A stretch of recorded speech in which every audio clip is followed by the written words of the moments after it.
হাই everyone, কি খবৰ? ভালেই চাগে আপোনালোকৰ? চাওঁতে এইটো বছৰ যাবৰে হ'ল। আজি 22 তাৰিখ। এইটো হৈছে কালি ক্লিপ।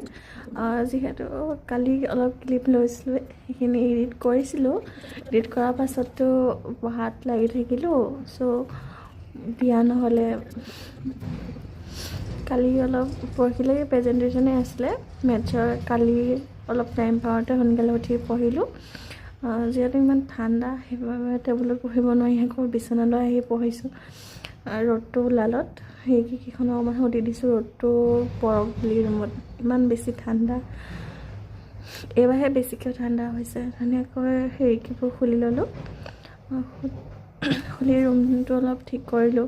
যিহেতু টাইম পোৱাই নাছিলোঁ, সেইবাবে বিচনাখন ধুনীয়াকৈ পাৰি ল'লোঁ। পাৰি ৰুমটো অলপ সাৰি মুচি গা পা ধুই আহি অলপ ক্ৰীম তেল সানি লৈছোঁ। তাৰপাছতে এডাল ধূপ জ্বলাই ল'লোঁ।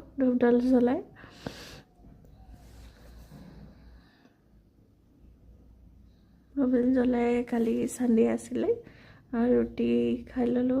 তাৰপিছত অলপ পানী বটলত ভৰাই সেয়া চুলি ধুইছিলোঁ। কালি চানডে স্পেচিয়েল এইবিলাকে থাকে আৰু, চুলি ধোৱা, ৰুম সৰা, মোচা এইবিলাক। আৰু খালি চানডে স্পেচিয়েল ভোট জলকীয়া আছিলে। তাৰপাছতে অলপ সন্ধিয়া টাইমত গছবিলাক চাই অকণমান শুই ল'লোঁ, আৰু উঠি পিনে ধুনীয়াকৈ ভৰি হাত ধুই ধূপ জ্বলাই অলপ পঢ়িলোঁ। আৰু গধূলি চাহ একাপ এনেকৈ নিজে অকণমান চানা বনাই লৈছোঁ। আজিলৈ বাই।